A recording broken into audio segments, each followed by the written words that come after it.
రాష్ట్రంలోని 17 లోక్సభ స్థానాలకు గాను 13 చోట్ల అభ్యర్థులను ప్రకటించిన కాంగ్రెస్ మరో 2 నియోజకవర్గాల విషయంలో దాదాపు ఒక నిర్ణయానికి వచ్చినట్టుగా తెలిసింది. వరంగల్ లోక్సభ స్థానం నుంచి కడియం కావ్య పేరుపైన నిర్ణయం తీసుకున్నట్లుగా పార్టీ వర్గాలు చెబుతున్నాయి.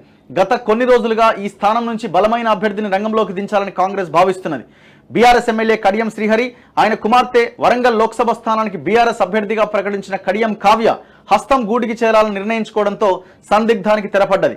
గత కొన్ని రోజులుగా వీరి చేరికపైన ప్రచారం జరుగుతున్న బీఆర్ఎస్ అభ్యర్థిగా పోటీ నుంచి తప్పుకున్నట్లుగా గురువారం రాత్రి కావ్య ప్రకటించడంతో దీనిపై స్పష్టత వచ్చింది.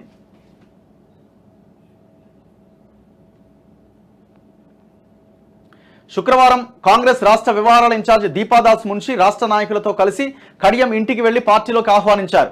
వరంగల్ లోక్సభ అభ్యర్థిగా శ్రీహరి పోటీ చేస్తారా లేక ఆయన కుమార్తెనా అన్నదానిపై చర్చ జరుగుతున్న కావ్య పేరునే ఖరారు చేసినట్టుగా తెలుస్తోంది. ఇక ఖమ్మం లోక్సభ అభ్యర్థి విషయంలో ముఖ్య నాయకుల మధ్య తీవ్ర పోటీ ఉన్నప్పటికీ పార్టీ హైకమాండ్ ఒక నిర్ణయానికి వచ్చినట్టుగా తెలుస్తోంది. ఈ స్థానాన్ని తన భార్య నందినికి కేటాయించాలని ఉప ముఖ్యమంత్రి భట్టి విక్రమార్క, తన తమ్ముడు ప్రసాద్ రెడ్డికే కేటాయించాలని మంత్రి పొంగులేటి శ్రీనివాసరెడ్డి ఇద్దరు గట్టిగా పట్టుబడుతున్నారు. ఎవ్వరూ తగ్గుతలేరు. మరికొందరు ప్రయత్నించినా చివరకు నందిని ప్రసాద్ రెడ్డిలే పోటీలో నిలిచారు. తాను కాంగ్రెస్లో చేరేటప్పుడు హామీ ఇచ్చారని, ఈ మేరకు తన సోదరుడికి అవకాశం ఇవ్వాలని పొంగులేటి గట్టిగా ఒత్తిడి చేశారు. తాజా సమాచారం ప్రకారం మాజీ ఎంపీ ఆర్ సురేందర్ రెడ్డి కుమారుడు రఘురామిరెడ్డిని ఖమ్మం బరిలోకి దింపాలనే నిర్ణయానికి కాంగ్రెస్ వచ్చినట్టుగా విశ్వసనీయ వర్గాల ద్వారా తెలిసింది.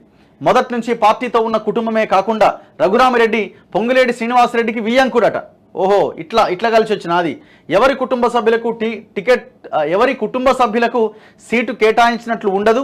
పొంగులేటికి ఇచ్చిన హామీ మేరకు ఆయన సూచించిన వ్యక్తికి సీటు కేటాయించినట్లు ఉంటుందనే అభిప్రాయానికి పార్టీ ముఖ్యులు వచ్చినట్టుగా తెలుస్తోంది.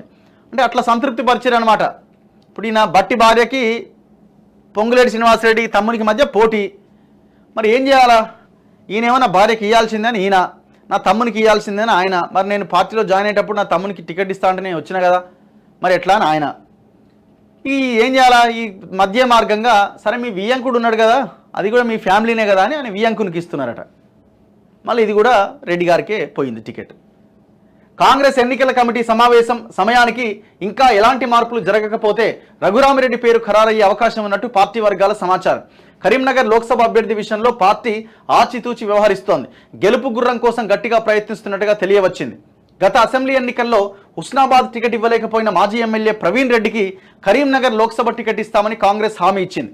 మొదటి నుంచి ఈయన పేరే వినిపిస్తున్నప్పటికీ సామాజిక సమీకరణాల్లో వెలిచాల రాజేందర్రావు, తీన్మార్ మల్లన్న పేర్లు కూడా ముందుకొచ్చాయి. తాజాగా ఒక మాజీ మంత్రిని పోటీ చేయించడానికి కూడా ప్రయత్నాలు జరుగుతున్నట్టుగా సమాచారం. కొందరు కాంగ్రెస్ ముఖ్య నాయకులు సదరు మాజీ అమాత్యునితో మాట్లాడినట్టుగా తెలుస్తోంది. దీనిపై శనివారం నాటికి ఓ స్పష్టత రాబోతున్నట్లు పార్టీ వర్గాలు చెబుతున్నాయి. హైదరాబాద్ లోక్సభ స్థానానికి మొదటి నుంచి పార్టీలో పనిచేస్తున్న వారిని ఎంపిక చేసే అవకాశం ఉందట. మళ్ళీ కరీంనగర్లో కూడా మళ్ళీ రావు గారికో రెడ్డి గారికో టికెట్ పోతుంది. మీరు చూడండి, తీన్మార్ మల్లన్న పేరు తెర మీదకి తీసుకొచ్చినారు. ఆడ భువనగిరి టికెట్ ఇవ్వకుండా రేవంత్ రెడ్డి వాళ్ళ సొంత మనిషికి ఇచ్చుకొని ఈడ చర్చ ఇటు తిప్పిండు.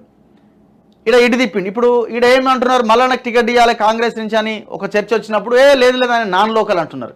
మరి మల్కాజ్గిరిలో రేవంత్ రెడ్డి లోకల్ అవుతాడా, లేకపోతే మిగతా నియోజకవర్గాల్లో చేసిన అందరూ లోకల్గా ఉన్న వాళ్ళే పోటీ చేసినారా? ఇప్పుడు సునీతా మహేందర్ రెడ్డి లోకలా మల్కాజ్గిరికి? రంజిత్ రెడ్డి లోకలా? నాకు తెలియదు. మరి లోకల్ నాన్ లోకల్ ఎట్లా, ఏ లెక్కన మీరు ఇది చేస్తున్నారు? ఈడరెడ్డి గారే ఆడరావు గారే మొత్తం మీదే. ఇక ఒక్క దగ్గర గెలిచే స్థానం ఇది పక్కాగా కాంగ్రెస్ గెలుస్తుంది. నల్గొండలో పక్కాగా కాంగ్రెస్ గెలుస్తుంది. ఖమ్మంలో పక్కాగా కాంగ్రెస్ గెలుస్తుంది. పోటీ ఉండదు పెద్దగా అని అనుకున్న ప్లేస్లో ఒక బీసీకి ఇవ్వడానికి మాత్రమే వీళ్ళకి మనసు వస్తలేదండి. అందుకే మనమే ఆలోచించాలా. మనకి కొంచెం సిగ్గు శరము అట్లాంటివి కొన్ని మనం తెచ్చుకుంటే ఈ ఈక్వేషన్లో మార్పు వస్తుంది.